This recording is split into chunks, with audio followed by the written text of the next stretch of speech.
Good evening, everyone, and Happy New Year. I'm going to call this meeting to order at 5:30.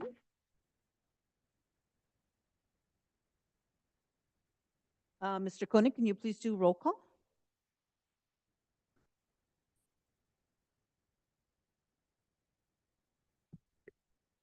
Board President, Board Vice President Ocampo, Board Clerk Jimenez, Here. Trustee Gilpus Barrera, Here.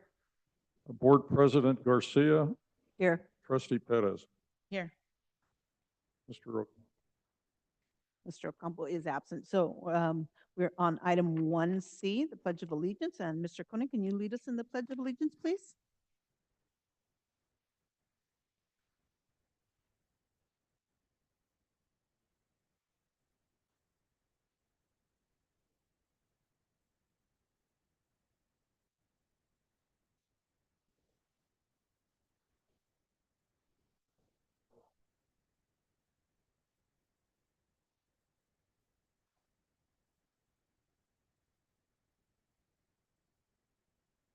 Okay, moving on to item 1D, Spotlight. This is an opportunity to feature up to a 3-minute presentation, the positive things that are taking place throughout the district. Do we have any spotlights? We have at least 2 spotlights. So first, we've got Irma Lopez, who's going to talk about some people who supported the toy drive. Ms. Lopez?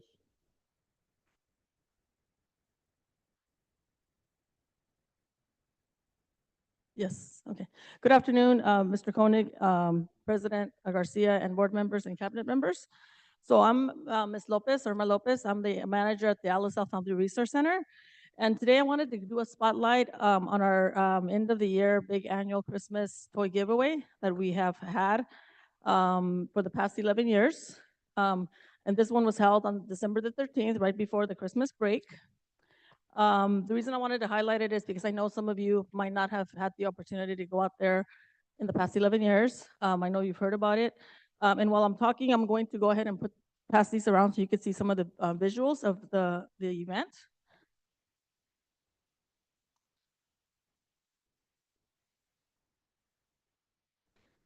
So I'm going to start off by saying that this annual toy giveaway has been driven by the Cesar Chavez Football Academy, also known as CCFA. They've been the drivers, and last year, again, was their 11th year, and they go out and collect donations of toys, for approximately 1,000 toys, plus toys, to give out to our homeless and foster youth kiddos in our district and their siblings. And these kiddos are selected by the administrators at the sites, counselors, or social workers. The toy drive was held this year at the LSL Family Resource Center. So we start off right after Thanksgiving. We get together, the teams get together. We start talking about what our theme is going to be. And this year our theme was Santa's Village. And so we got to get creative. Last year our theme was Nutcracker, and you always want to top the year before, right? You want to. We're in at our center. We're a little extra with the decorating. So this year was Santa's Village. We had to make decorations, and we also had to buy decorations for the inside and the outside. We wrapped presents, and we also reach out to our community members 2 to 3 months prior to our event so that they can also be involved. So what I'm going to do today mainly is I'm going to do some big shout outs to those community members that participated at this year's event, because I personally was in awe of how community came together just by asking. Without hesitation, people were like, sure, what do we need to do to help you out? So my big shout out starts off with CCFA, of course, the admin team of Anthony and Sujay Velasquez for continuing to choose the AFRC centers to help execute their vision for the past 11 years. Thank you goes out to them and their members who volunteered to wrap presents and the day of the event to bring their amazing energy. And literally the center was busting out with energy, smiles, because as the kiddos went in. I didn't get to spend a lot of time inside this year because I was out helping on the outside and with traffic control. But every time I went inside, those kids from the football academy, smiles the entire time they were there. So big shout out to them. The other big thank yous that are going out are to the following community partners that were part of this event. I want to start off with thanking Anna Abad and crew. She's a community member that organized a big toy drive for the event.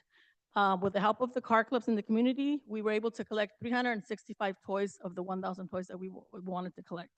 Thank you goes out to the Monterey County Food Bank for providing bags of produce as the families are coming out, and some delicious hot pozole for that chilly night. So approximately 1,000 persons got given pozole. Thank you goes out to Crumble Cookie, who also donated a mix of small, large cookies and mini pies for 1,000 persons. We had so many cookies at the end that we had to give boxes away because it was just outrageous, the amount of cookies that they donated this year. And then also thank you goes out to the Monterey Bay UC Union Football soccer team for giving out scarves. You'll see in some of the pictures that I'm passing around a visual of that to the students and the families. Thank you goes out to the Niner Empire 831 Club for volunteering to do traffic control, which is huge. I was sharing earlier with Mr. Koenig that evening is dark. We start at 5, so by the time we start, it's already dark and it's dangerous. And our big worry is always, making sure that nothing happens while we're doing this event. So big shout out goes to them. And also for bringing out the Grinch the second year in a row that I've been at the center. Thank you goes out to the LSL High School and communicating with them. We were able to ask them to please leave their lights on, their stadium lights, to make sure that we had some lighting. And so they were able to help us with that. Thank you goes out to the LSL Community School for our neighbor, supporting us with the event. Dora Anderson is our Edmo director from the after school program. They had their event the day before prior to ours. We were hoping that we could intertwine both of them, but it's a big event and there's a lot of challenges to doing that. But without hesitation, he says, Irma, whatever you need, tell me what you need. We borrowed practically all of their inflatables to put them throughout the outside of our building or inside the building. So we had inflatables just scattered throughout the building. You can visualize it, but it's better when you're there to see it, of course. So Dor from Edmo and also Luis Tellez from VRB. Because we don't have a budget for decorations, I had to think outside the box. So I would be looking through social media and I would be looking at all the decorations that all the schools had and I'd be making phone calls. Can I borrow this? Can I borrow that? So everybody came through for us that we asked for. A big thank you goes out to Juan Avila Photography for the team capturing some of those pictures that you see going by. And then the other thing that we did, which I haven't never done this before because we were looking for decorations. And again, we're a little extra with decorating, want to make sure that this experience is really fun for the families. I went and knocked on a neighbor's door. The most decorated house in Salinas. And I said, hey, just wanted to introduce myself. I said, thank you for your decorations. Told them where I was from. By any chance, do you have anything that you can lend us? And that big Santa Claus that you see in the picture, they loaned us that big Santa Claus, including 2 other giant decorations that they didn't even open out of their box. They said, we're going to get them tomorrow and we're going to deliver them straight to you. I didn't bring a visual of that, but that's how great this whole event was because of the community support that we got. So, and I wanted to make sure that I came for that reason. So that was Maria Tapia and her family that helped us with those decorations. And who else here? And last but not least, of course, I wanted to thank you, all of our LSL Family Resource Centers teams that worked very hard. We're not gonna lie, it was very stressful and it was very hard work, but at the end of it, the smiles and the happiness that we see in family spaces, it was all worth it. We're ready to do it all over again. So, because people say, well, you're ready. No, we're done with it, but we're ready to do it again. Thank you to the staff members. Thank you for this unforgettable experience. Thank you to the other AUSD team members, specifically Mr. Lopez, Herman Lopez, counselor at Frank Paul, Ms. Maria Jacobo, social worker, Sylvia Perez, our new community school site coordinator, our PPS director, Ms. Garcia, Ms. Maria Distancia, the FACE secretary, and of course, our FACE director, Julio Castro, Ms. Claudia Melendez for towing and capturing some of those great moments also. And all the volunteers that supported our event this year. Again, I just wanted to make sure that you all know what a great event this is. And again, next year, I already talked to Mr. Cohen, we're gonna come up with a big game plan to make sure that if you wanna go see our event, that we find a way to get you in there. I know that some of the administrators have tried to go, but because it's so hard to get in there, they turn around and leave. We hear about it. So we really do hope that we can get some of you out there. One thing is for me to tell you and share with you all this information. It's another thing being there and really witnessing the happy faces and the joy that these kids get from this event. So that's my spotlight. Any questions or any comments? Thank you.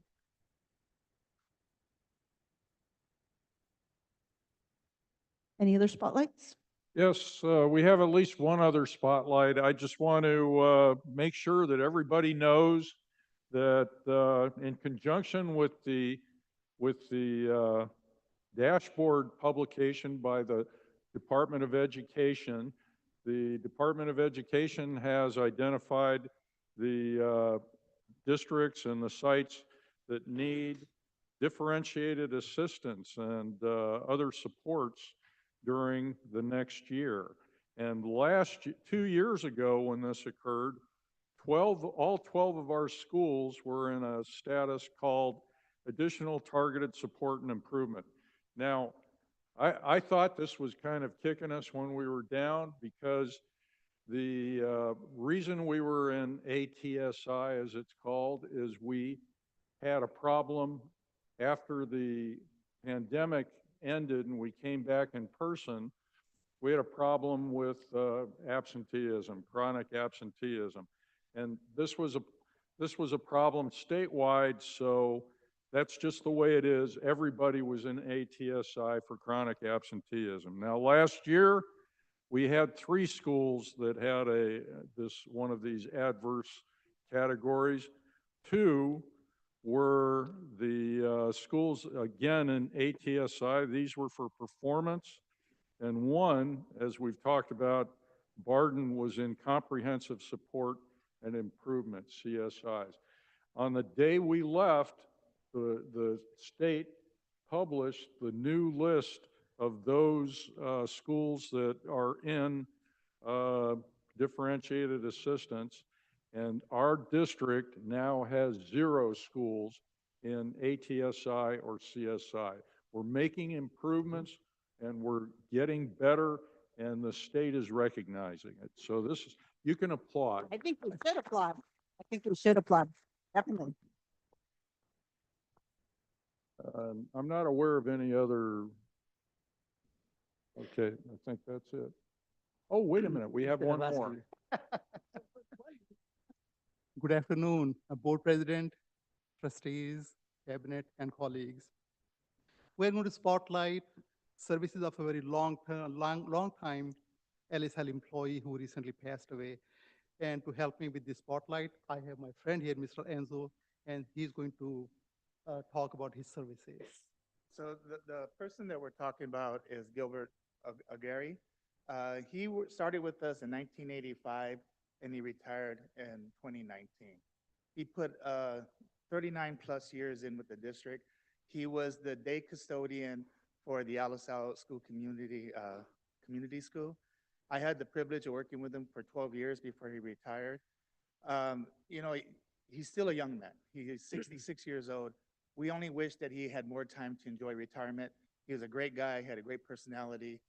He gave the district a lot of support, dedication, and he'll be greatly missed. Great guy, part of the community, and we really enjoyed him while he was here, and we're really going to miss him now that he's gone. So we just want to acknowledge him and know that Alisal always thinks of our people who leave, and we miss him as well.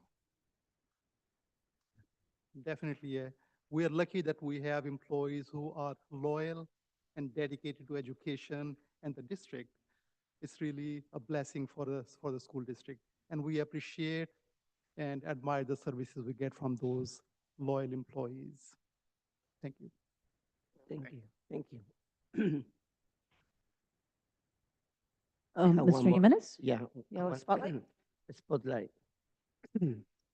Happy New Year and welcome to the second part of the 24-25 school year. We are optimistic about meeting our goals and we will continue working hard at it. I take this opportunity to congratulate the team of the Extended Learning Opportunity Program department to their excellent work. we already inviting all our students to the intersection classes that the district will offer on the weeks of March 24 and March 28. And we will offer robotic, theater, art and craft, tutoring, dance, and physical education. I encourage parents to take the advantage of this opportunity to enrich the knowledge of our students.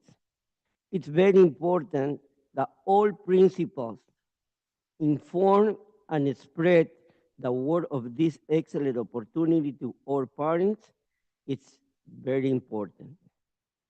To our community, we extended our unconditional support and invite you not to be afraid to send our children to schools.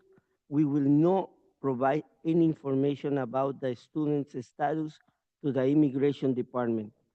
The information of our students are safe and secure. Keep in mind that united we will fight the new challenges. Alisal fuerte, Alisal strong. Thank you. Any other spotlights? Okay, thank you. We're going to go on to item 1E, adoption of the agenda.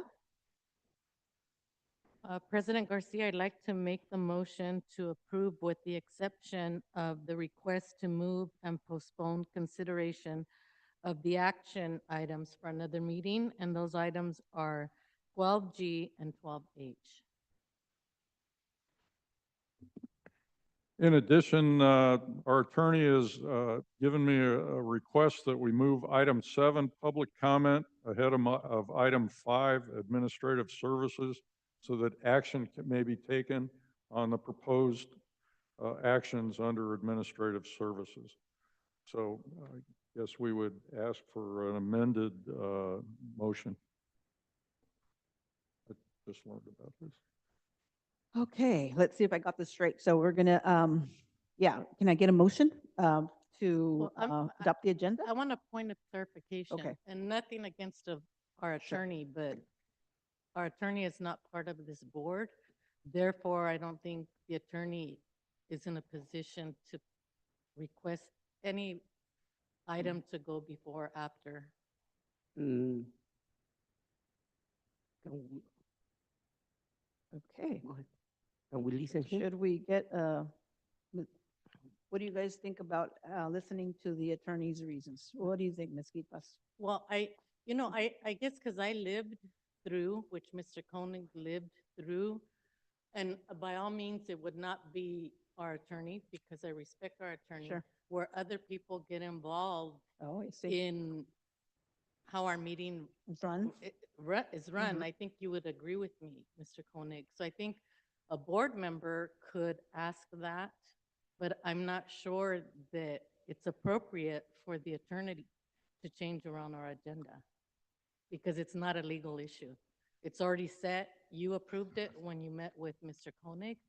I don't know if there was another board member with you, but as a board president, Yeah, I was there. You already approved it, so I say we leave it as it is. Any questions or comments from the rest of the board members, or how should we proceed with this? Should we listen to what he's got to Can we- say, or should we just? Can we know the reason? I mean, I just stated my request, and my request that I don't think anybody besides board members should change the agenda Of around. course, that's What I'm asking you to I'm- agree with. I'm with you. But can we know that the reason? I mean, it's why- not changing the substance of the thing, it's just changing the order of it. Am I correct? That's correct, and the So- reason is the board, before taking action on the items under administrative services, needs to offer the public the opportunity to comment on those two items. Right now, we've never done this before, so this is, right now, public comment on the open agenda items takes place after the administrative services of item 5.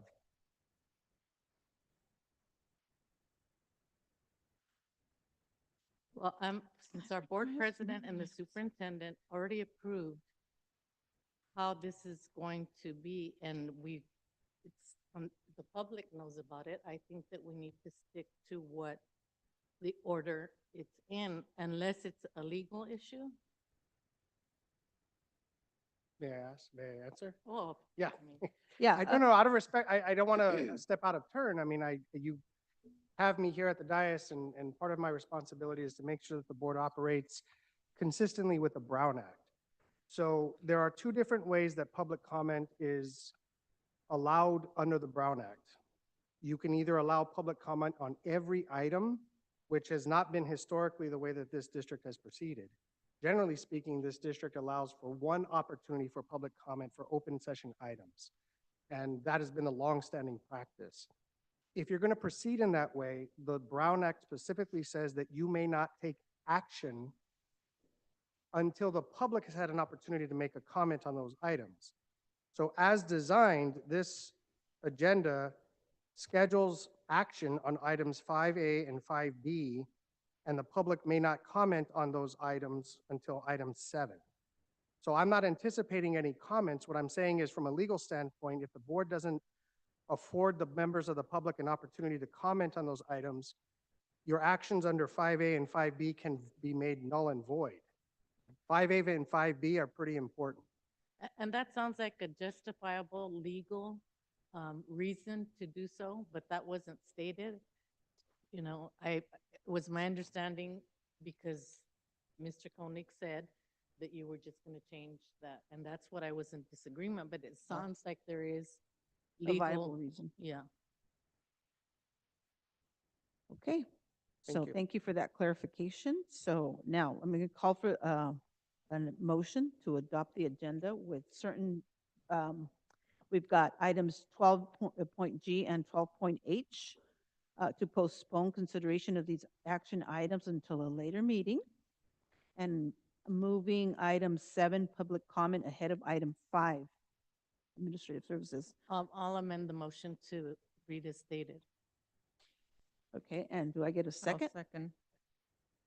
I heard from Second. Ms. Bettis. Will you please do a line vote? Oh, comments or questions, anybody? Comments or questions besides what we have already said? Okay, so we're going to get a line vote. Board President Garcia, Aye. Board Clerk Jimenez, Yes. Trustee Gilpus Barrera, Yes. Trustee Perez. Yes. Okay, vote for to 0, one not, one absent. We're going to go on to item 1, 2, public comments, closed session agenda items only. Guidelines, there will be a 2-minute limit for individuals and a 20-minute limit on total public comments. There is no ceding of one's time to other individuals. And 2A, individuals wishing to address the Board of Trustees on closed session agenda items may do so at this time, starting time 5:53. And I believe we have a few. Lisa?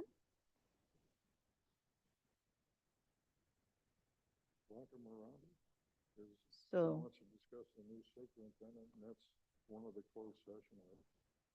okay, Blanca Miranda.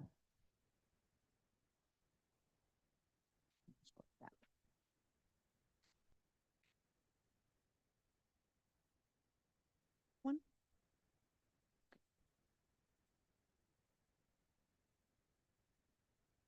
Never mind. Hi, good afternoon, board members, President Garcia, Superintendent Koenig, and public, and welcome to our MCOE superintendent. The reason why I'm here is because I would like to request, and I have made this petition before, but I would like to request to be included in the process to select the new superintendent. The reason why, because I think it's a very important position. It is a very important position for the education of my daughter and those who I represent as parent. And I'm not a lawyer, just a parent. And as of this moment, I don't think we currently have anybody within internally that can hold that position. So selecting that position, it will be, like I said, I think. So it will be, therefore, that position is has to be for someone who has outstanding reasons to care for our children. And I would like to request to be present or for parents to be part of the selection. Also, I would like to bring up to your attention that Folklorico, which is an EOP or after-school extended learning, has been decreased by 50%. Before our schools, 12 of our schools were served. Now only 6 of our schools are served with Folklorico. And our children still don't have the facilities where they can practice. This is the same reason that Mr. Silva came forward and said that there was no adequate places where they can practice during either cold or during the summer. And I witnessed it. Luckily, my daughter is doing Folklorico, but other children don't have the same opportunity. And to add to this, I would like to say, Ms. Perez, when you said that bilingual was one of what you can remember, hundreds of our children are still facing that today. And to close it, I would like to ask the board members to meet with me and some other parents in the community. I know it has to be outside of here, and I know the law. I cannot meet with all of you at the same time, otherwise I will request that, but I listen to groups. Okay. And most of you have my number. If not, see me after whenever you have a minute. Thank you so much for your comments. Of course, it is important. I have climbed the ladder, so I have followed my chain of command. So now you're on my next step Okay. before going to the state. Thank you so much for your comments. Thank you. Okay, we're going to move on to Alma Loredo.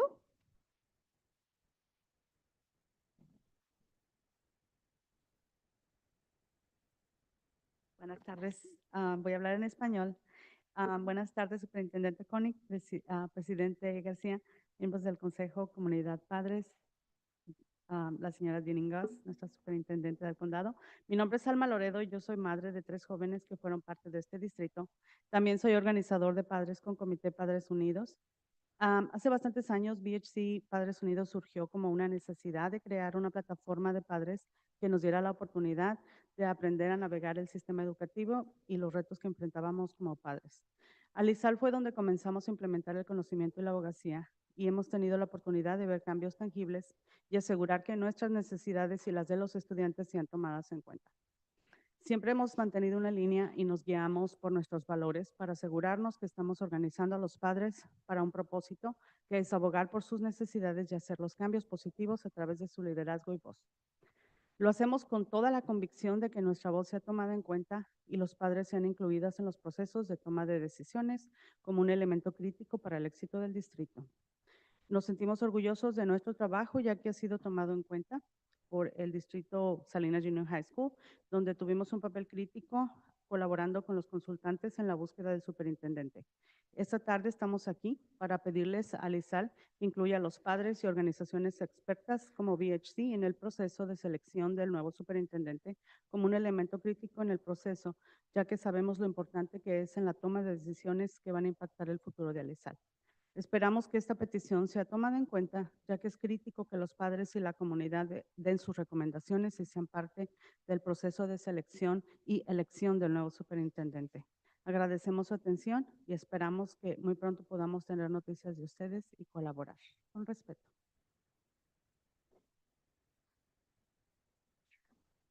Good afternoon, Superintendent Koenig, President, board members, community, and parents. My name is Alma Loredo. I'm the mother of 3 youth that were part of this district. I'm also an organizer with Padres, Comité Padres Unidos, BHC. It's been several years since BHC Padres Unidos emerged due to the need to create a platform for parents to give the opportunity to learn more about the educational system, the challenges that we face as parents when we navigate the system. Alisal was where we started implementing the knowledge and the advocacy that we've had the opportunity to see tangible changes and make sure that our needs and those of the students are taken into consideration and to invest in programs that support the success of families and students.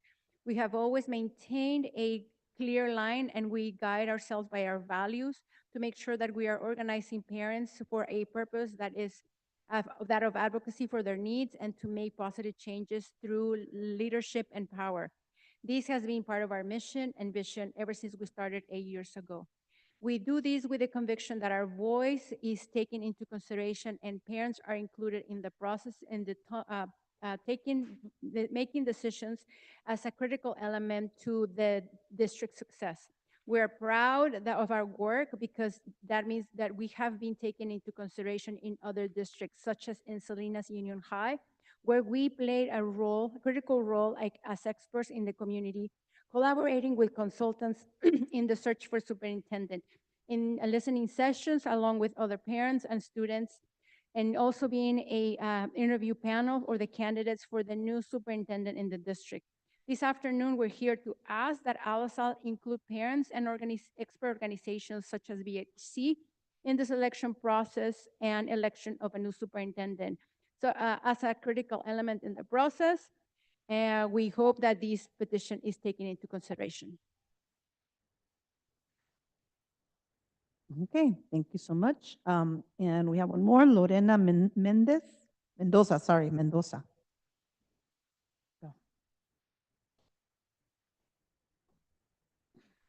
Good afternoon. Buenas tardes, Board of Trustees, Superintendent, ALASAL District, and parents. As parents, we are concerned and we would like to be involved in the process of the hiring of our new superintendent. And congratulations on your future retirement, Mr. Koenig. We, want someone that cares and for the quality education of our students, and want the best, right, for our students as well. We need someone that is approachable, somebody that's not afraid to walk the streets that our students walk every morning to school, so that, they could see the barriers and get to see our community. And personally, I would like to see the superintendent and the board members communicate with the community they serve, visiting the schools and having conversations with parents. And this also just, taking notice of what students are lacking or what the needs are as well. Visiting the classes, as you know, some kids are fifth graders, sixth graders, and are taller than others. So they don't even fit in their desk. So that's something, I would like to see something different in that as well, to be more inclusive. And so yeah, please just involve us parents. We really care for the students, and we want somebody that has that qualification and has that view and sees the importance of bilingual and the parent involvement there. So I think this is a very critical position, and our voices are essential to the hiring process. So if you could please include us. We have, of course, advocated in the past, and thank you very much. Working forward to collaborating with you guys. Thank you so much. Have a good night. Okay, thank you so much for that. So I'm closing end time at 6:03.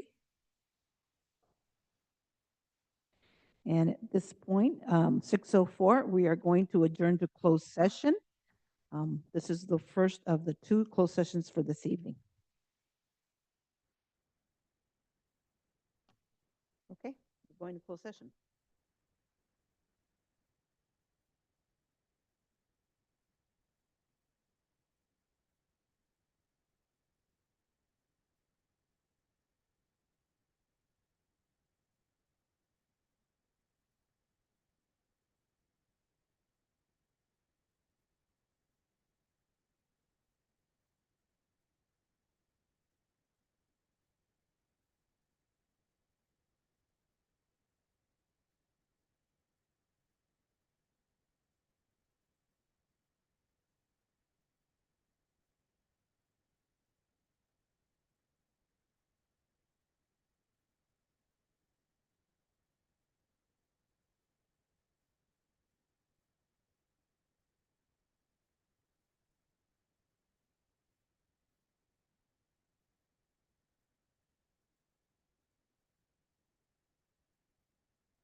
Okay, item 4, we're going to reconvene to open session at 7:19.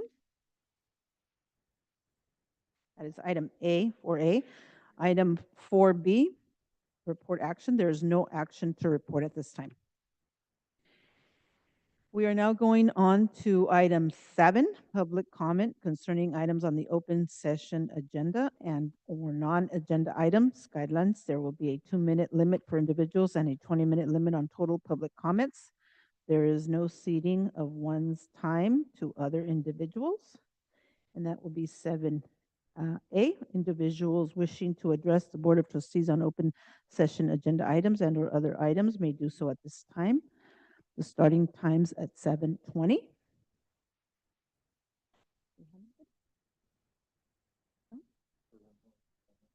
Okay, there are no comments at this time. Ending time 7:20.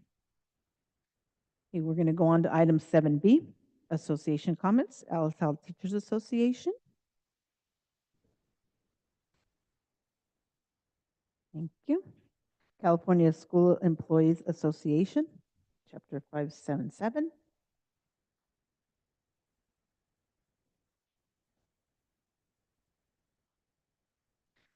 Good evening, Board President, Superintendent, and board members. First, Happy New Year. And tonight there is the CSCA is sunshine articles for negotiation is I'm sorry, I don't have it here, but it's salary and also the health and welfare. That's the two articles that we want to start negotiation with the district. And also, I think this year maybe we will have a lot changes and challenges. So CSA look forward to work collaboratively with everyone and also to be in some way part of the superintendent. I know that is the Board of Trustees job, but I think it is important to everyone, every stakeholder to have a say. Thank you. Thank you. Anybody here from the United Substitute Teachers Union? No, thank you. So I'm going back up to item 5, administrative services. 5A, action item, agreement. Board to consider and potentially take action on a proposed agreement between LaSalle Union School District and the Monterey County Office of Education, MCOE, for assistance in the selection of process for a new superintendent. Need a motion? Make a motion. I'll second. Okay, Mr. Jimenez, Ms. Gilbas Barrera. Comments or questions? No? Can we take a line vote, Mr. Koenig? Board President Garcia, Yes. Board Clerk Jimenez, Yes. Trustee Gilpus Barrera, Yes. Trustee Perez. Yes. Okay, item passes 4-0 with one of our board members absent. We're going on to item 5B. Action item, board to consider and potentially adopt changes to the process for the selection of a new superintendent. And with that, I'd like to recognize Manuel Martinez, Lee Butler, and Dr. Deneen Gus, Superintendent of Schools.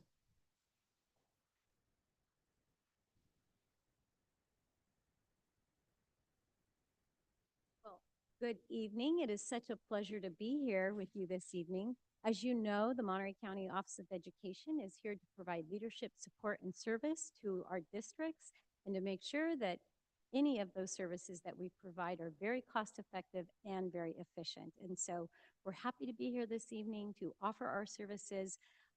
Shortly, I'm going to turn it over to our Chief Human Resources Officer, Lee Butler, who will kind of walk you through the timeline that consists of all the steps in the process that we typically go through.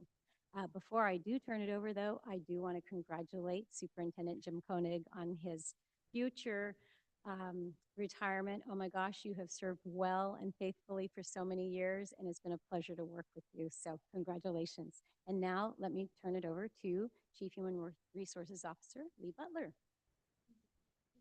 Or do you want to do it I next? just I'm waited. sorry, let me turn it over to your legal counsel. Hi, it's Manuel Martinez once again. Thank you very much. I just wanted to kind of recap where we were. The last we left off, the board gave us a process by which we would send out an announcement and an application.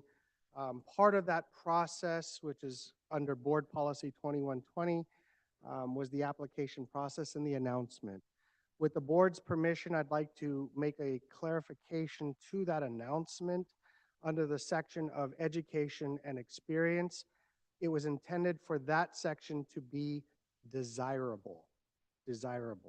So if anybody makes a motion tonight to adopt changes to the process, I would appreciate, with the board's pleasure, to allow me to make that amendment that the education and experience listed in the announcement is intended to be desirable, not required. And with that, I turn it over to my colleague, Ms. Lee Butler. Good evening, everyone. I am looking forward to working with all of you to help you find your new leader in El Salle Union School District. And with that, I want to let the public know that there is a draft timeline document that I'm going to be speaking to on the back table if you want to follow along or back there. So before you is the draft timeline for the superintendent search and the process moving forward. And of course, this is for the board's pleasure. If you'd like to make any changes, I'm here to serve your needs. So let me know what you need. So number one, of course, we all know that the recruitment process has already started, and December 30th, the dissemination of the recruitment materials via email went out to all staff, as it is an internal process at this point. And the deadline for the application is January 15th.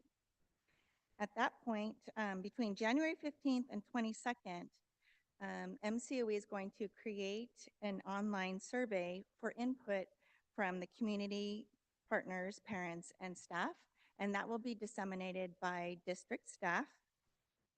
Do you want to? Yeah. We would also like to add that this survey would be bilingual in English and Spanish.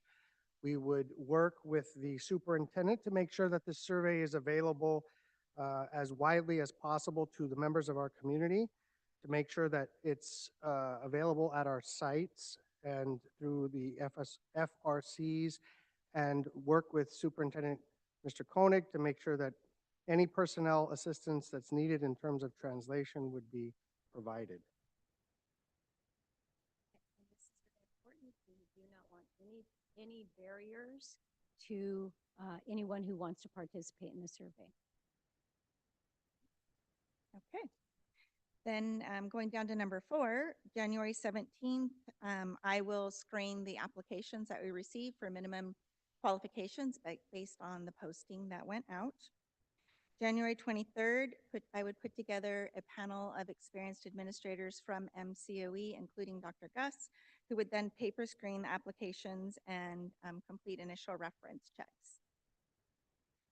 February 5th, via a special board meeting in closed session, I would provide the survey input to the board after it's been done online, so we can compile and do an analysis and provide that to the board.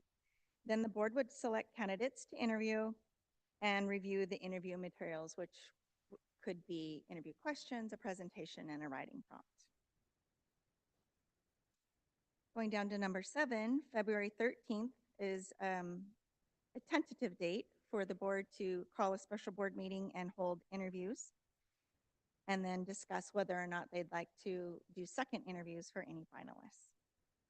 And then should we have a need for second interviews, that would be conducted tentatively on February 14th.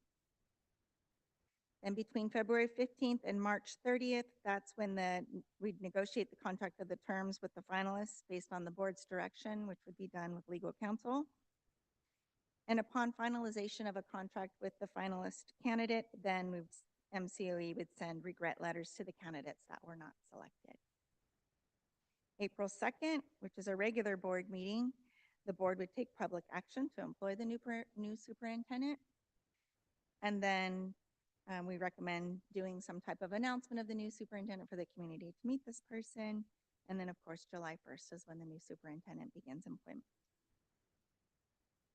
Any questions on the draft timeline?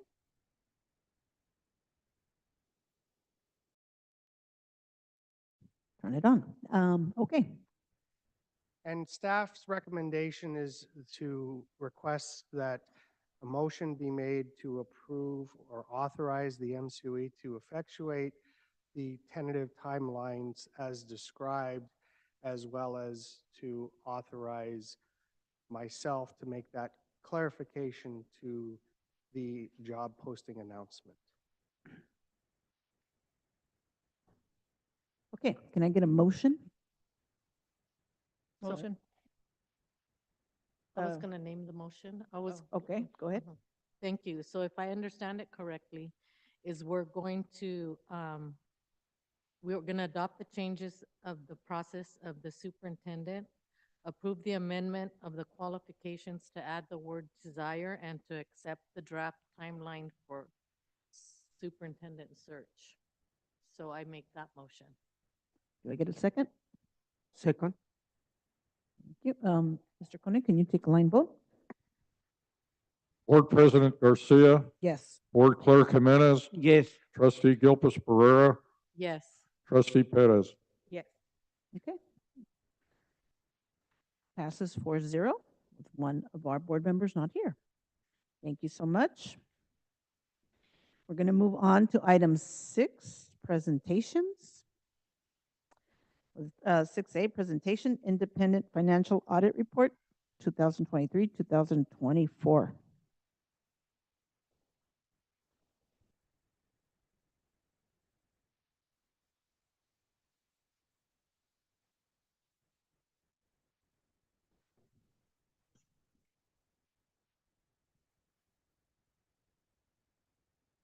Good evening again, Board President, trustees, cabinet, and colleagues.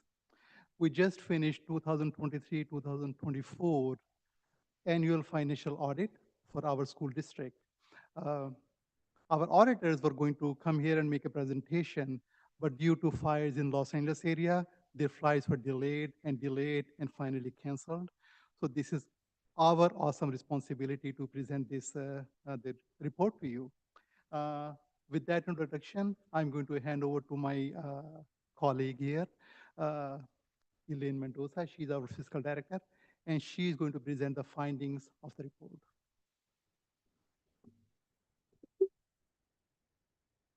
Good evening. I'm Elaine Mendoza, Director of Fiscal Services.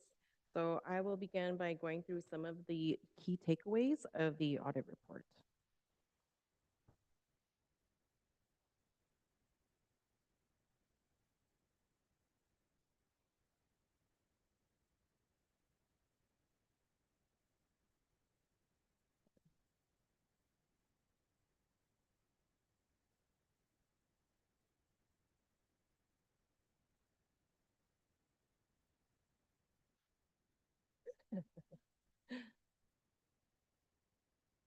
Sorry, we're having a little bit of slight issues here.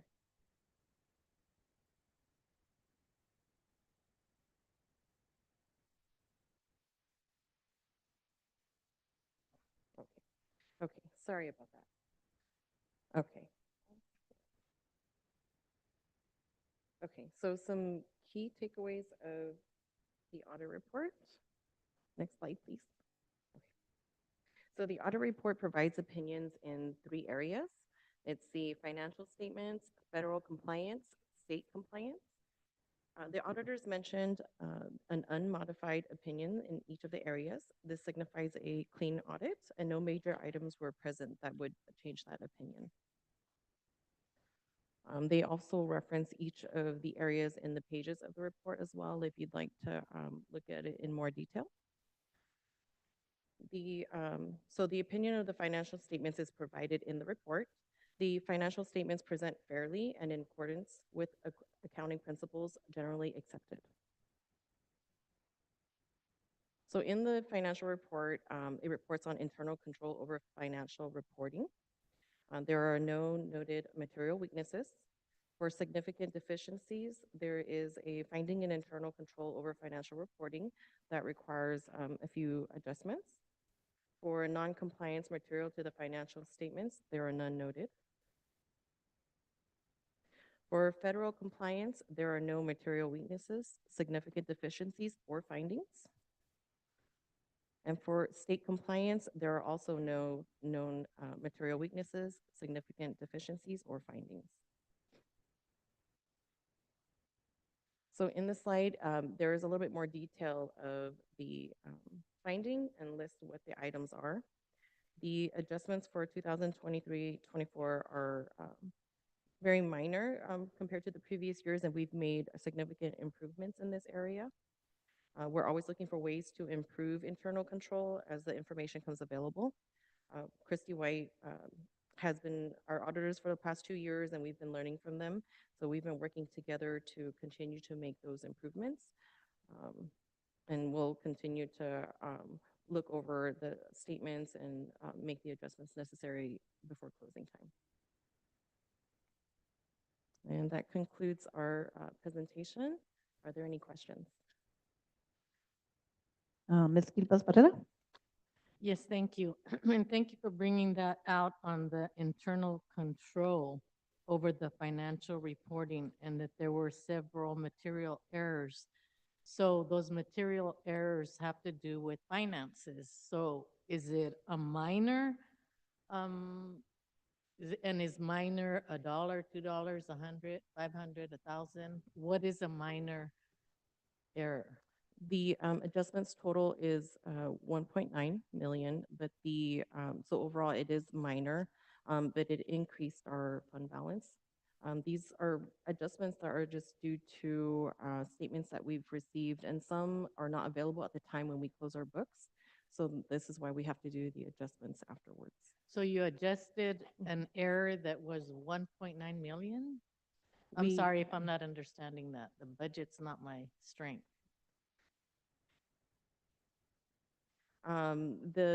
So there are several errors that we have that they've noted, and it's due to not having the balances available at the time so that we can adjust it to match the statements in our books. So when they do the audit and when we don't have those statements from the market value, we have workers' comp and PARs on there. So it's just to adjust it so that it matches the statements that they need to report on the financial statement.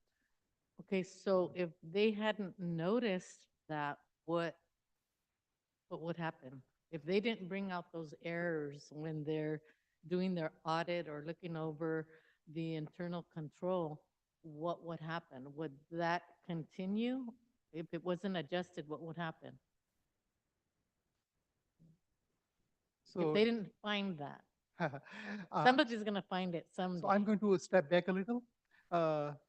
In our fiscal year, the total fiscal year, we have different things. We make literally thousands of payments. So those are transactional activities. For example, we make checks, payroll checks, we pay our vendors, we receive revenue.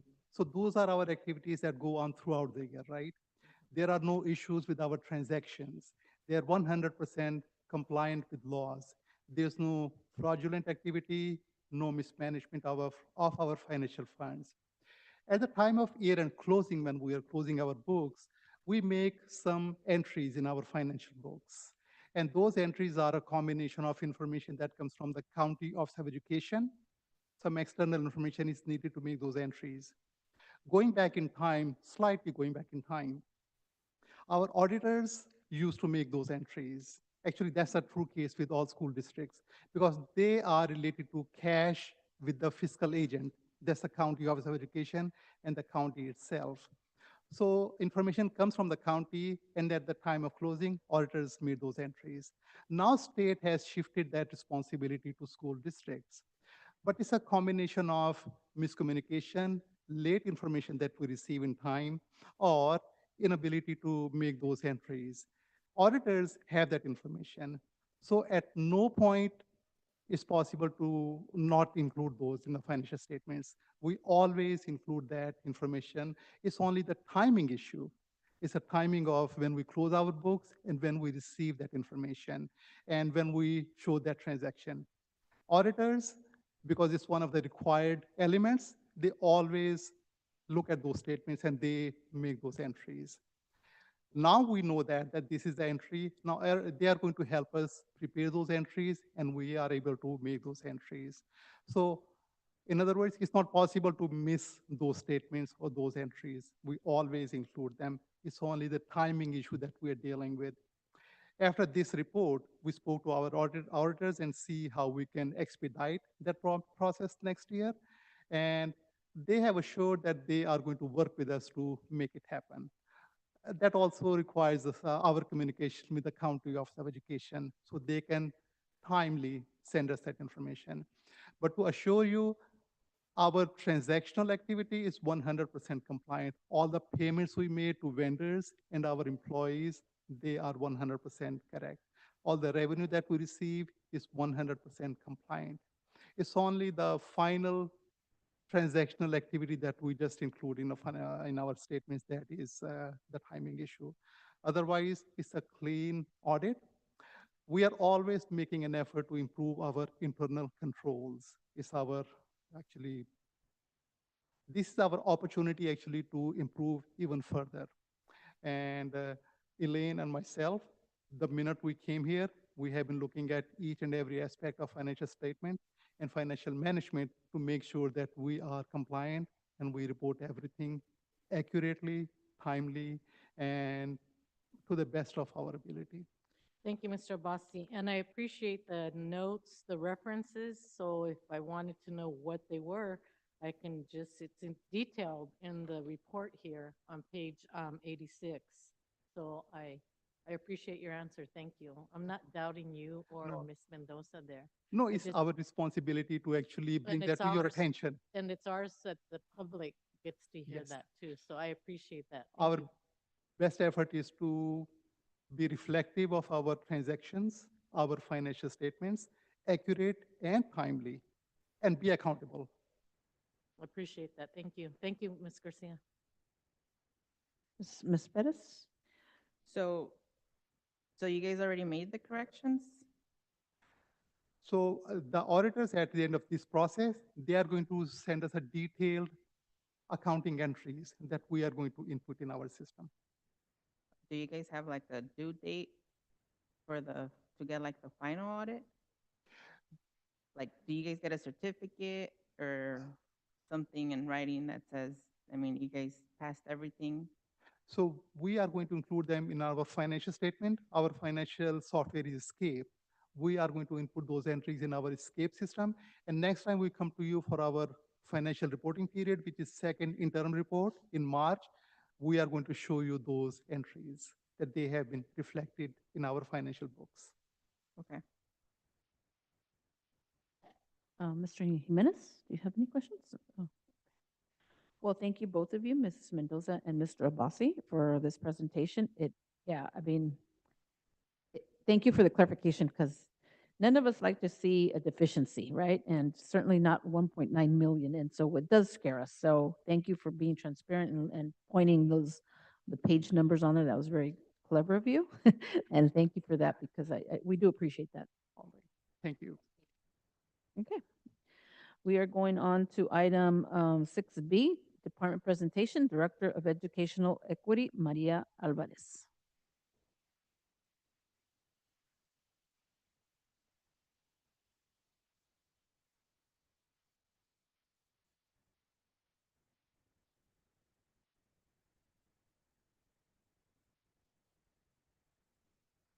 Good evening. I'm President Leticia Garcia, board members, Superintendent Koenig, LSL colleagues, parents, and community. I'd like to thank you all for the opportunity to be able to review my role as the Educational Director of Equity. I'd like to start off with success criteria. I'm going to, you know that I did a great presentation by if you understand my daily functions as the Director of Equity. There are three main parts to my role. The first one is effective program implementation and compliance, ensuring that the district stays compliant with state and federal regulations and budget.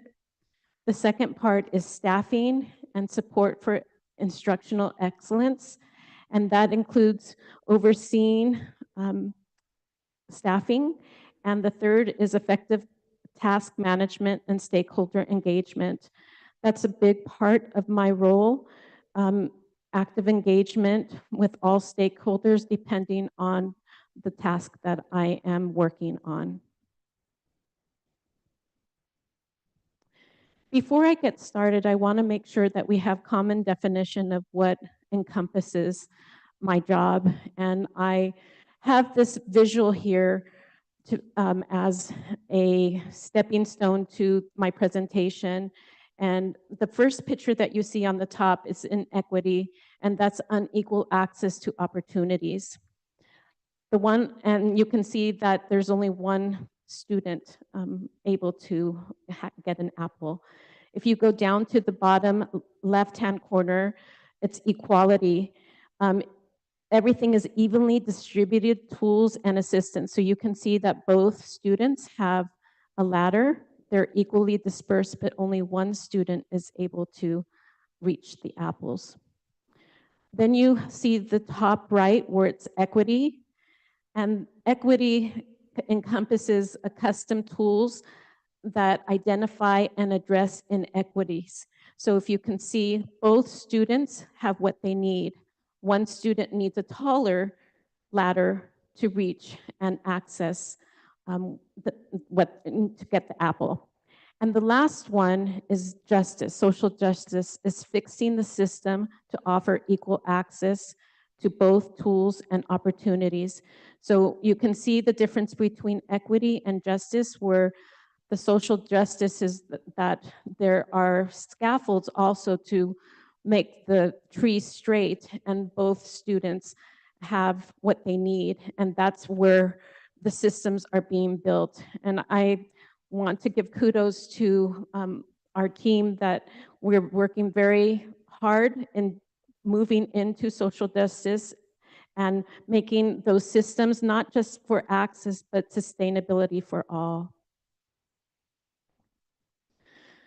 So I'm going to be going over each one of my duties. The first one, I'll be reviewing what I do and with monitoring state and federal compliance and budgets. The second is I train, schedule, and supervise 40 professional learning team substitutes. Number 3, I recruit, train, and oversee DLAC, DAC, and school site council. Number 4, I supervise 6 EL specialists. 5, I ensure quality of newcomer program and bilingual programs. And 6, the one I love, is other duties as assigned. So I'm going to start off with federal monies. I think this is a huge part of my role. Title I, we have $1,259,529, which is budgeted, and it is embedded in the SIPSAs. So there's a formula that is used per pupil, and each school site gets that lump sum, and those monies are to support schools from low-income families to help ensure all students meet challenging academic standards. So with the SIPSAs, we work very closely with the principals in making sure that a plan is made. And as you can see, we do mid-year budget reviews. So I'm finishing up, I think I have 2 more schools to finish up. And what we do is I meet with the principals and the secretaries, and we go by each strategies to see how they're spending and if they're going to be realigning any of their monies. Title II, there's $321,695, and Title II is to support activities that improve the quality of teaching and learning for all students. So some of the monies that are the bigger ticket items that fall under Title II is induction to support our new teachers. This year we're doing a partnership with Social Emotional Learning, and we're doing training on elevation. Title III is another part of what I oversee, and those are to support our English language learners and immigrant students. And these are supplemental monies used in addition to monies that are already given to schools, and it helps the monitoring is from the schools and districts. They track how they're spending their money, and they are showing and demonstrating that there's impact with the strategies that they've chosen. The next piece that falls under my supervision is the LCAP. I help support the process in the LCAP. I make the timeline of how it's going to look for the whole year, and I send reminders. I work the beginning of the year from August to December. I attend many meetings from the state, and also our MCOE has supportive workshops that I attend, and the work starts in January till June, when the local control accountability plan will be presented to the board for next year. As you can see, there's $34,193,096 that is allocated this year for LCAP. There's $847,000 that is embedded in our SIPSAS. We have goal 1, action 2, which is monies that support and is embedded within the SIPSA for schools. I lead the mid-year review. So in February 28th, Deputy Monica Anso and I will be presenting on the mid-year review, and then again, we will present the new plan in June. Another big piece is the stakeholder piece, where I oversee making sure that all schools are presenting and gathering input. So I put together the presentation. I have meetings with the principals and make sure that they feel comfortable to present to the community. And then I gather all the data. They have a template that they turn into me, and then I analyze and I consolidate all that information. The next piece is our school plan for school accountability. This is due once a year to the board, but we do work on it all year. So from August to December is the implementation of those actions. And then starting now, January to June, we're assessing, we're looking at data, we're analyzing to make sure that the strategies that were chosen are effective, and simultaneously, the principals are working and developing their new plan for the following year. And so with that, I have monthly meetings with the principals. I call it TGIF, for them to come for 2 hours. And we have themes, so we chunk and chew the information, so it's not so much for them. And they have think partners, directors attend, so that way they have that guidance and they're supported. As it gets closer to June, we have biweekly, and sometimes with some principals, we have weekly, depending on their needs. The next piece is SARC, the School Accountability Report Card, that we're finishing up, and rereading all the SARCs, and those will be in our next, you will be reviewing them at the next board meeting. They are due by February 1st, and they're due to the board yearly.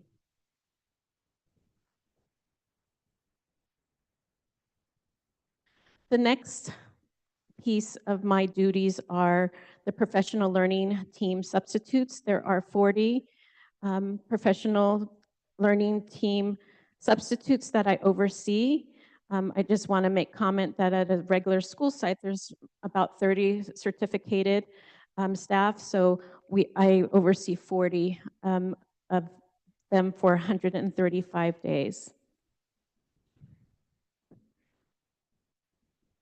Oops. So with that, with the professional learning team, there is a master release schedule, and I oversee that. I do that 2 times a year.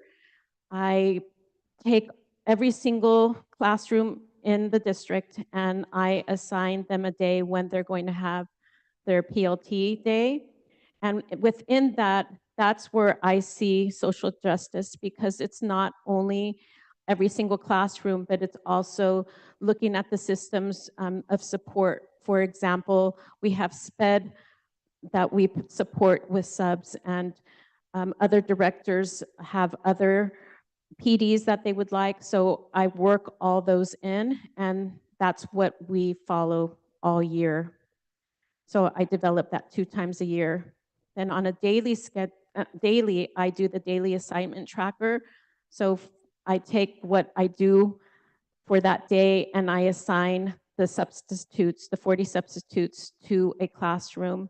And from there, I want to talk a little bit about the duties that I have with them. So our PLT subs are hired for 135 work days.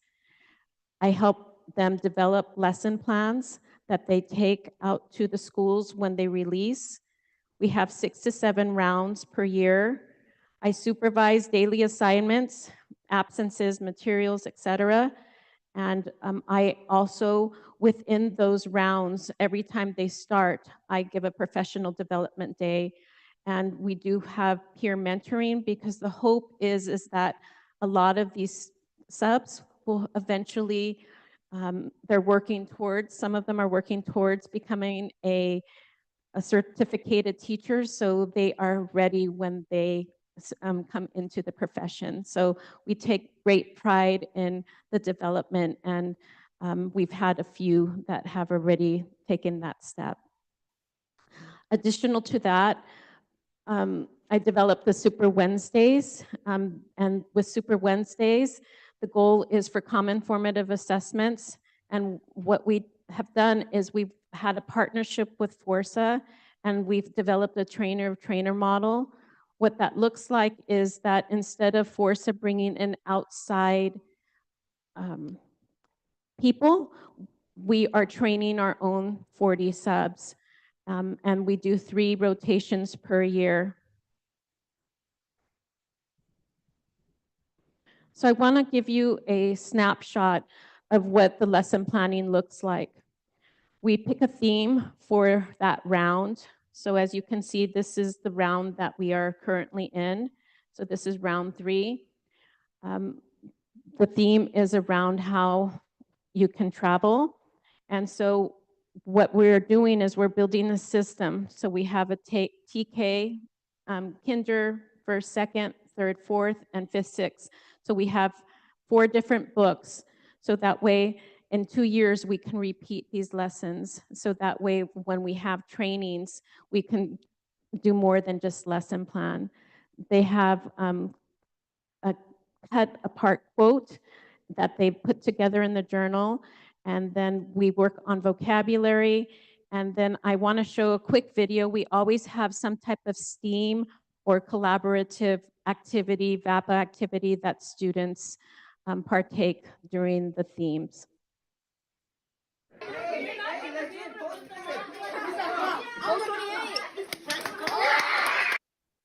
So you can see their excitement. They were, that was the 5th and 6th. Their theme is roller coasters, so they had to construct their own roller coaster, and you can see how excited they were. So the trainer is, again, our own staff. We have 100 sewing machines. And as you can see, the excitement of them all sewing. One of the things that I love is that it's for all students, 3rd through 6th grade. I brought a sample of a tortilla warmer, and what we did this year with the partnership is we want to make it culturally relevant. And as you can see in the pictures, they wrapped their tortilla maker and they gave them as gifts to a tia, an aunt, their mom, and they wrote a special saying to them of why they did the tortilla. On top of that, as you can see, the Barbie doll, when they finish early, they are able to create and what they can imagine. And one of the students made a dress and purse for the Barbie. So I thought that was super cute. The next trainer model is the art. So the art goes with the sewing. So the art is for TK through 2nd grade. And as you can see, the picture up on top, that's one of our SPED classrooms and some of the art activities that they do. We have a trainer of trainer model, which is Beats. And with the Beats, they have iPads and they are learning music. So during the rotations, when we have PD, our subs are getting trained on music and how to teach music. And then they go out on Wednesdays and teach the students. And you can see how excited they are. They're making their own music. And then we have our professional dancers that come out, and our subs are there to support. And when they're finished for that trimester, they do a performance for the parents. There is a quote there by one of our PLTs. She sent me a text and she said that how beautiful these activities are. I hope you know how impactful Super Wednesdays have been for all our students. Many of them have found a passion that they might not have encountered at such a young age if it wasn't for these experiences. So the kids are getting something special while teachers are being able to do common formative assessments. The next piece that I lead is the DLAC-DAC, the District English Learner Advisory Committee, District Advisory Committee. And as you can see, we have 4 officers. And in the middle, this year, we are starting a new mentoring program for our parents, Creciendo Juntos, Growing Together. And what we are going to do is for CABE, for those parents that went last year, they are going to become mentors for parents that have not been to CABE. And then the following years, those mentees will become mentors. And so the parents that decide to go that have never gone, they'll always have somebody to chaperone and support them and guide them through the conference for their learning. The next piece under my role is School Site Council. School Site Council, my role is I developed a district monitoring template to make sure that every month principals go into this template and they attach their agenda. They say if they had quorum or not. I am checking this on a monthly basis. Mrs. Anso and Mr. Koenig have access to this also too, to making sure that we're staying compliant. There's a master schedule that's developed. On that master schedule, everything that is in green every month, I start off in the DLAC meetings because that is our compliance piece. And then we take the voice of what parents would like to see at our DLAC. So it's about half and half. And then from there, whatever topics are being discussed, principals then take that into their school site council. The next piece I have one more thing that I want to. The next piece is this year we are going to be updating our school site council membership handbook. So I am starting a committee to get parent voice also too. This year we've had a, a, a big amount of interest in partaking in the school site council committees. So we just want to make sure that we tighten that up and get parent input on that. So I'll be starting that within the next few months. The next piece is that I supervise 6 amazing EL specialists, and each EL specialist are assigned to 2 schools. So you can see the schools that they service. They are at each site 2 days a week. So it's 2 days at one site, 2 days at another, and then they alternate Fridays, half day, and then we meet on Fridays, discuss, we plan our next weeks. So a little bit of what we've done this year as EL specialists. We kicked off our PD, Inspiring Deeper Connections, Faces of Data. This was at the beginning of the year, and we talked about knowing your students, who are the ELs that are in your classrooms. We also did district-wide language intentions, and our main primary focus is designated English language development through integrated English language development. Teachers are required to do 45 minutes.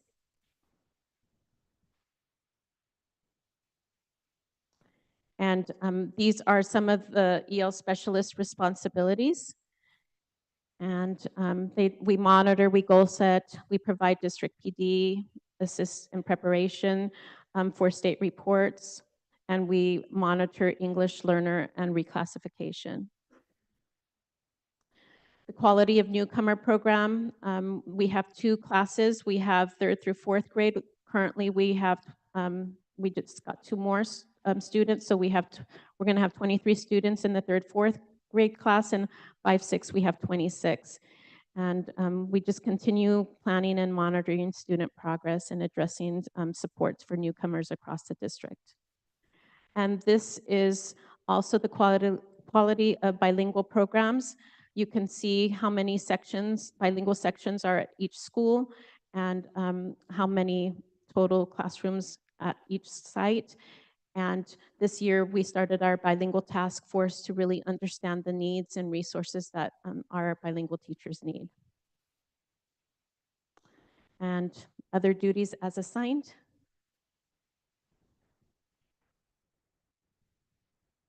And I'd just like to make a formal announcement that on December 27th, I completed and defended my dissertation, so I am formally now Dr. Maria Alvarez. So, thank you.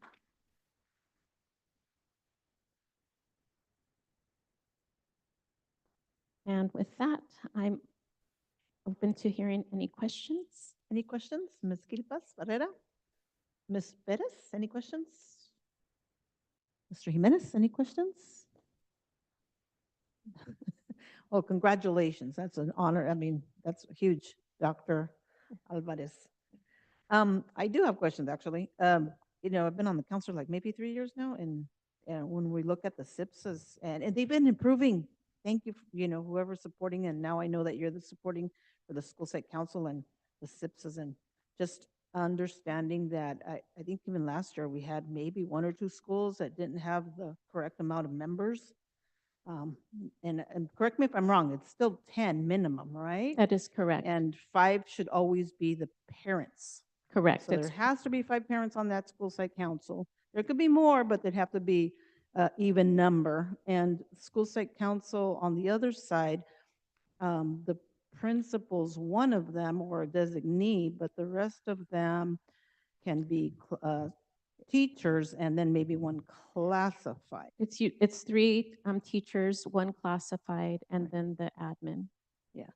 So just to make a note that we do look at those, and I know sometimes people think we're not looking, but we are, and it's improved quite a bit.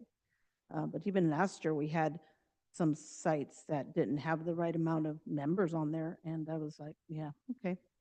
But thank you for working with them, because I think, we do have a lot of new administrators there, and they do need a lot of supports, the newer ones. The seasoned principals will probably not need that support, but it's nice to hear that they're getting that support from someone at the district office. And I'm sure there's always been someone available, but I'm glad to hear that your focus is that. With the EL specialists, these are certificated, right? Or That is correct, okay. yes. And they don't work at all with students then? Their main focus is the teachers and well, I saw what you wrote on there. Yeah, they do model and they do goal set with students individually. So it depends on the site and the need. And they're open to, if they need to model with students, they do that. And then they do goal setting also too with the students. Oh, they do goal setting? They Okay, do. That's nice. Yeah. And then with back to the school site counselor, forgot to ask one question. Who trains the parents?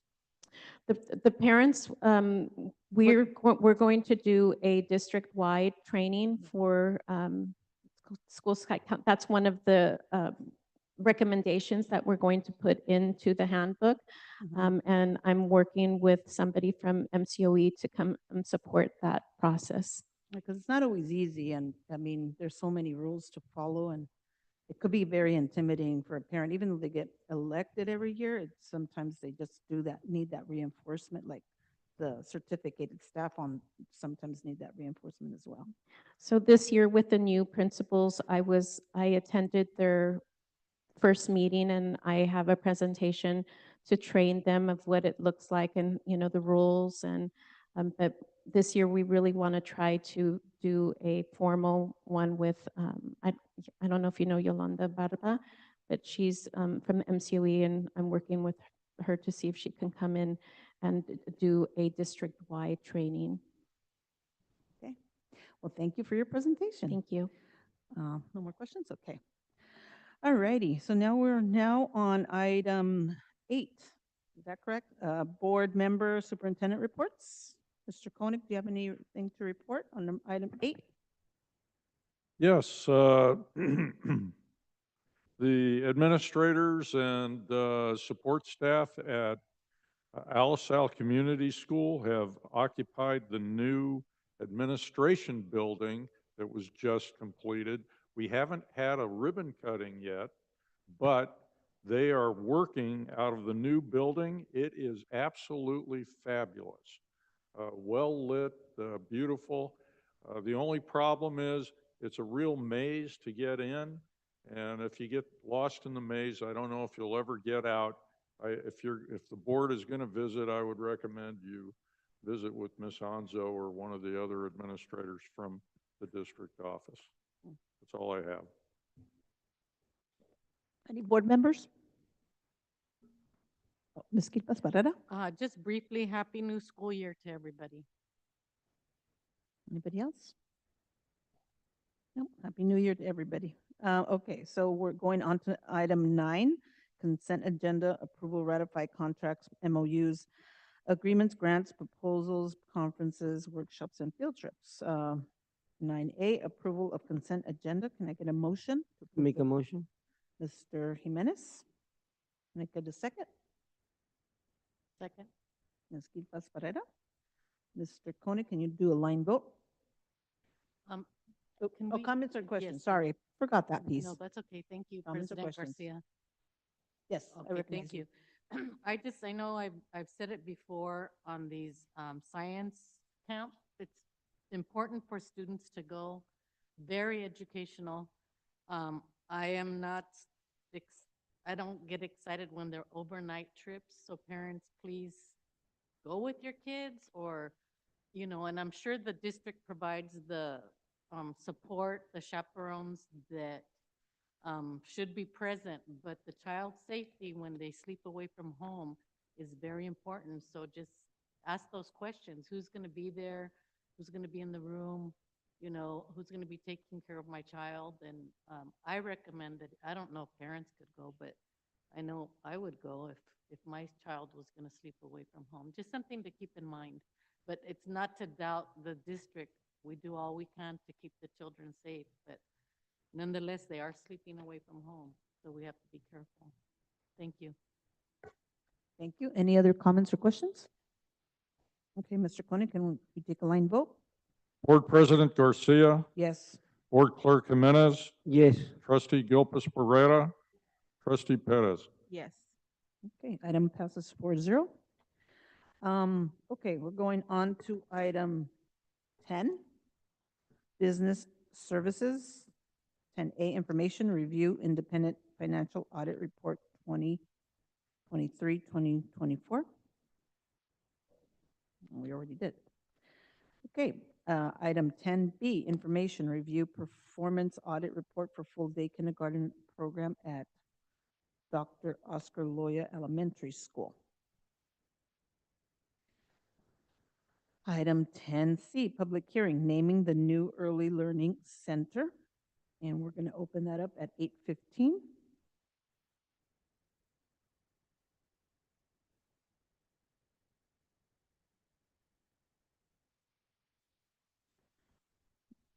Okay, public comment or public hearing, and we will be closing it also at 8:15. I don't see anybody up here. Item 10D, action item, board to consider recommendations and potentially select a name of the early learning center on Buckhorn Drive. I move that the recommendation of staff to name the facility Buckhorn Learning Center be accepted by the board, and when you come to comments, I will share my reasons for that, President Garcia. So I make that motion, and that's to name it Buckhorn Learning Center. Thank you. Do I get a second? Second. Second. Okay, comments or questions? I did some research. First of all, I don't see the connection with a colibri, a hummingbird, to education. I looked for and found out a lot of information of what the colibri can stand for, and it can stand for a lot of spiritual things that not everybody believes in, especially with our community, with Aztecas, because we come from the Aztecas, and the little bird sometimes symbolizes the rebirth of a loved one. And if it's going around you, that means that your loved one is trying to tell you something. And that's a very valid belief that should be respected if someone has that belief, but not all of our family members, not all of our parents or staff believe that. So I think it has to be something that's associated with education, has to do with, and Buckhorn, everybody knows that that's what the facility has been called, with the state, with the city, with the developers, with the architects. But at the end of the day, what I should have started with is thanking those that were on the advisory committee. So the advisory committee brings forth the information and then the board decides. So I thank the committee for taking the time, but there were some committee members that were not comfortable because I got 3 phone calls. People felt very uncomfortable and they felt forced to pick this name for the center. And I have to answer to those people that are concerned. But besides the list of things, it's not according to board policy. And I do apologize to the committee members that weren't told that. I don't know why they weren't told that during that meeting, but it does not follow board policy. So really, it's out of our hands to even consider naming it Colibri because it's against our board policy. Now, Buckhorn isn't, because you can name it after an area, a geographical area. So that's why I moved to name it, to accept the staff recommendation as the Buckhorn Learning Center. Thank you.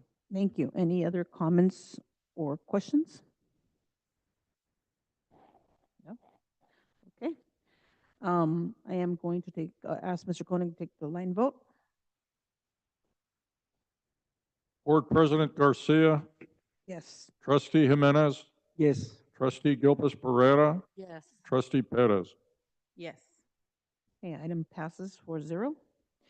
Okay, item 11, educational service, information, quarterly Williams Union Uniform Complaint Report Summary, January 2025, months through October, November, and December 2024. And this is just an information item. Going on to item 12, human resources. A, public hearing, California School Employees Association, chapter number 577, CSEA, initial bargaining proposal for 2024-2025 school year. Opening that up at 8:19.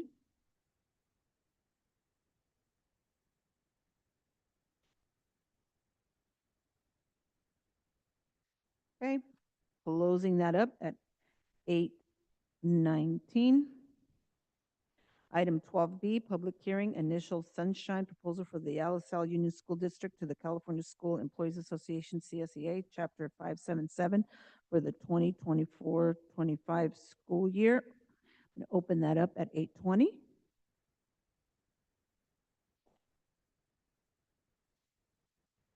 Seeing none, saying none, 8:20. I'm closing that up at 8:20.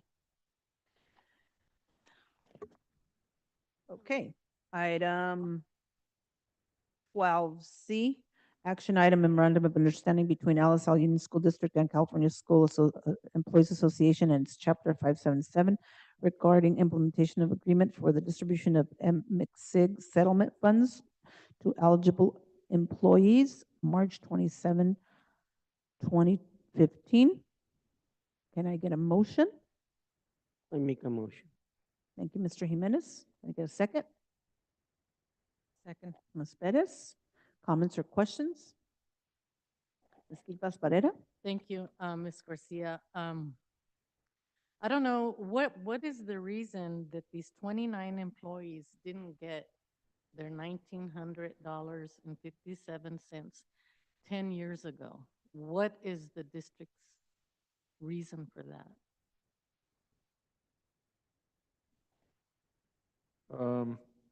The funding was used to fund health resources account for each of these employees. We funded the health resources account.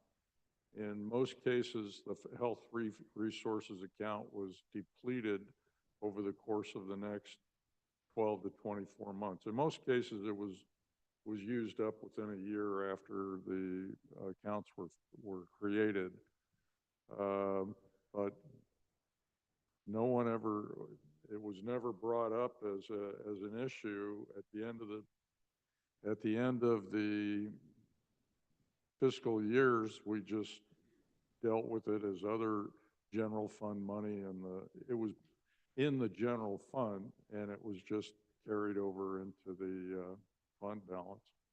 So the answer is, when we set up the HRAs, when we established how the classified bargaining unit would dispose of the funds, there was nothing in the agreement about what would happen after the first year or 2 years. So did all of the other classified, besides these 29, get $1,900? Yes. And nobody in 10 years knew, or, I mean, is it a surprise to them? Did they ever complain? Did CSEA ever bring something up? That's a lot of money. That's $1,900. It is. And now we're going to pay them exactly what we didn't pay them 10 years ago. And I find that, honestly, I find that very hard. I'm embarrassed, actually, because, or should I not be? Well, the fact that the bargaining unit decided they wanted to use this to fund a health reimbursement account for each of the employees, from the district's perspective, we did exactly what they said they wanted us to do with the money. And you're right, at the end of the year, perhaps we should have done an audit of what occurred with the HRA with regards to the money. This was the McSig settlement money, but it never came up.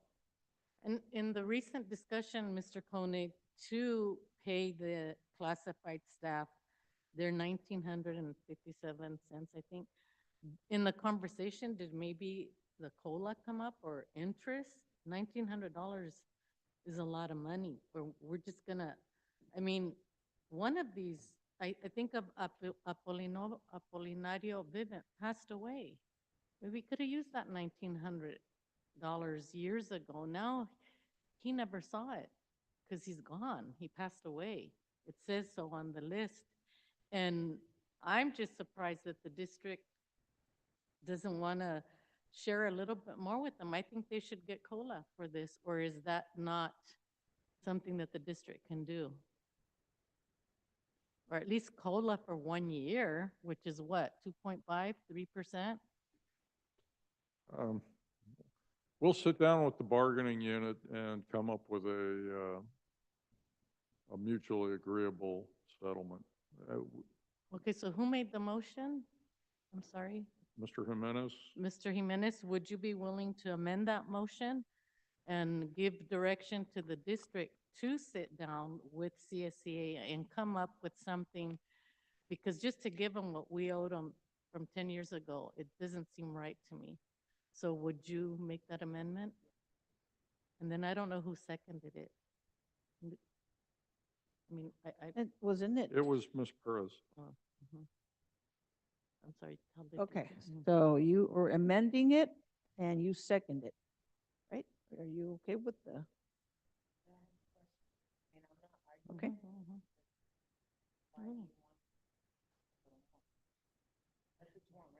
I think that it's the right thing to do because for 10 years, these 29 employees did not get their $1,900. That's 10 years ago, 2015. And there's a cost of living increase, if we got raises and so forth. I think it's only right to make the situation right, to say at least for 1 year's COLA's worth. But so I'm satisfied with the superintendent saying that they'll discuss it with CSEA so that, Right. you know, and I'm not saying to give them $1 million or anything, but they could have used this money. I mean, times are hard, you know? We'll come up with a solution. I don't know if we're gonna, if COLA is the solution. I think it might be, you know, we could link it to the amount that's paid by of interest paid by the county treasurer on our deposits, because that would be funding that the general fund received based on these deposits over the past 8 or 10 years. And it also, we'd have to agree on a start point, which may be in 2015, it may be, or maybe 2017. I'm not sure when we actually depleted all the HRAs that were created. So we'll work this with CSEA. Thank you, Mr. Koenig. Thank you, Ms. Garcia. Question, and what would happen with that person that, Ms. Gilpas, that passed away? Well, Mr. Vivid has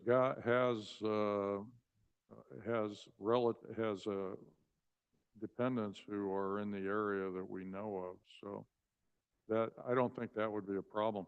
Some of these people have moved away, they moved away during, you know, very concurrently with the establishments of the HRA. They might be very difficult to track down, so we'll see we'll make an effort to make sure that we identify where they are, and if they're dead, in some cases, like Mr. Vivet, they are, we'll work it out with their survivors.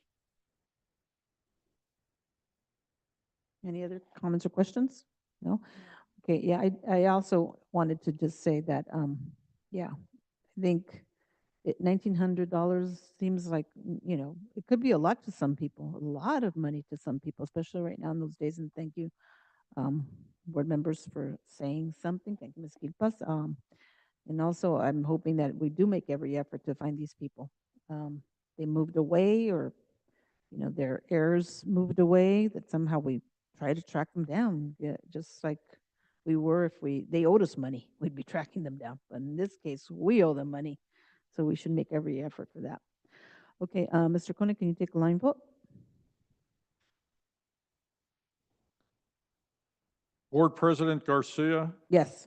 Board Clerk Jimenez, Trustee Gilpus Pereira, Trustee Perez. Yes.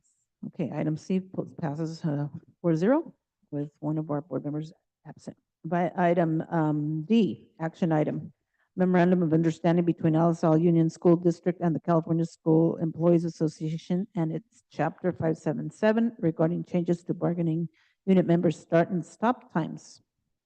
Can I get a motion? Ms. Gilpas Barrera? Second. Mr. Jimenez, comments or questions?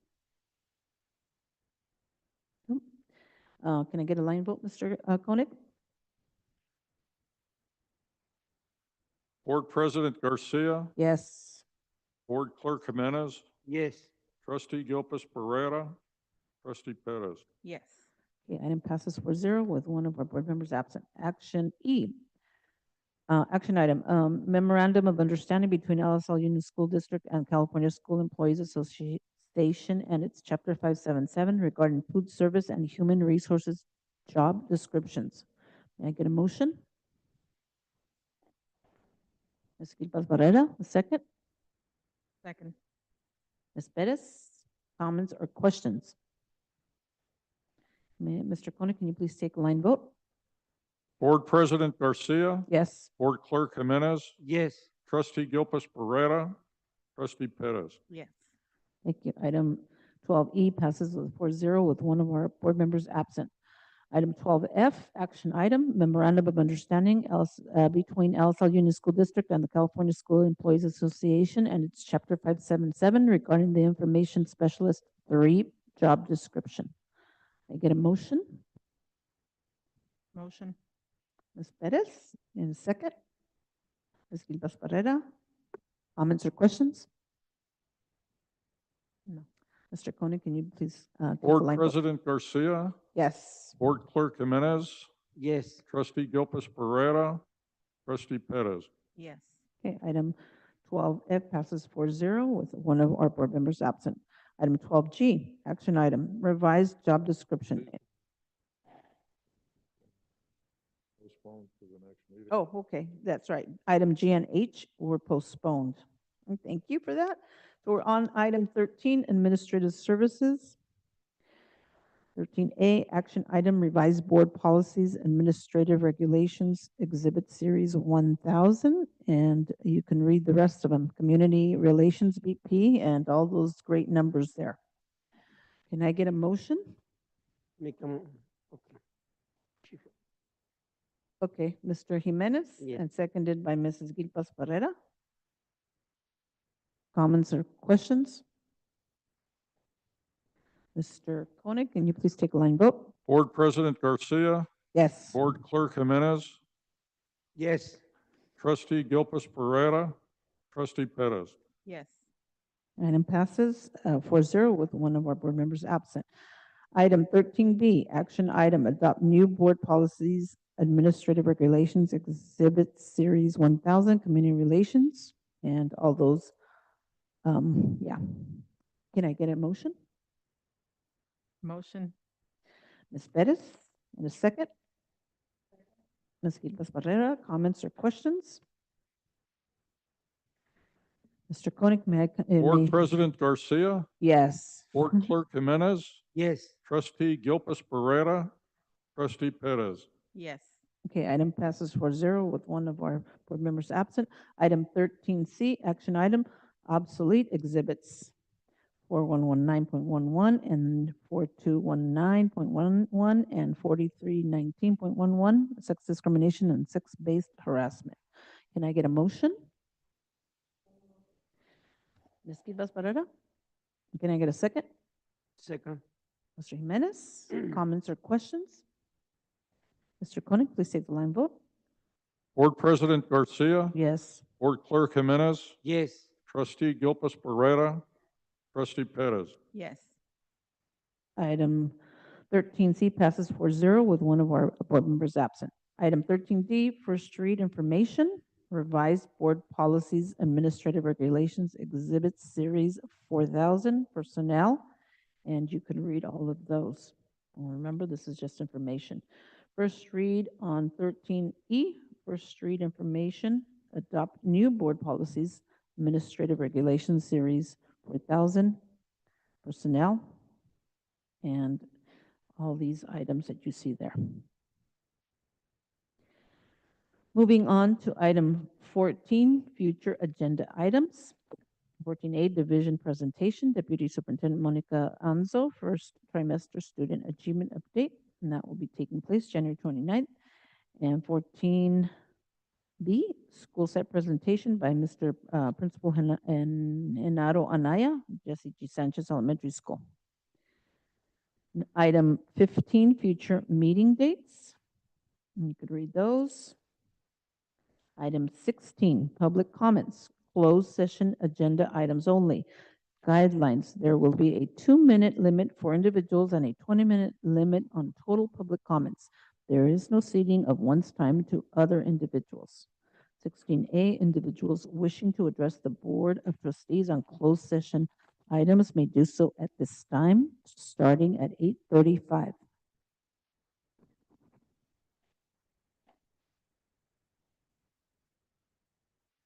We will be closing at 8:35. And we will be adjourning to close session at, I'm going to say 8:36. We have a break, 10-minute break, so please be ready in closed session by 8:46. Thank you.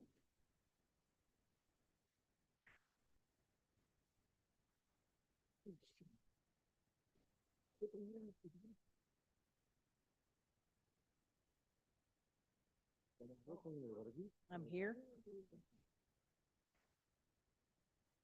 Does it matter if it's black? Yeah. Right. Okay, what am I signing? Oh, MCOE? Okay. Todavía no Today's the 8th. No, no hay ninguna aplicación todavía. Is that it? Okay, thank you. Ahí vamos, ahí vamos.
Okay, we are coming back to closed session. We're reconvening at 9:29.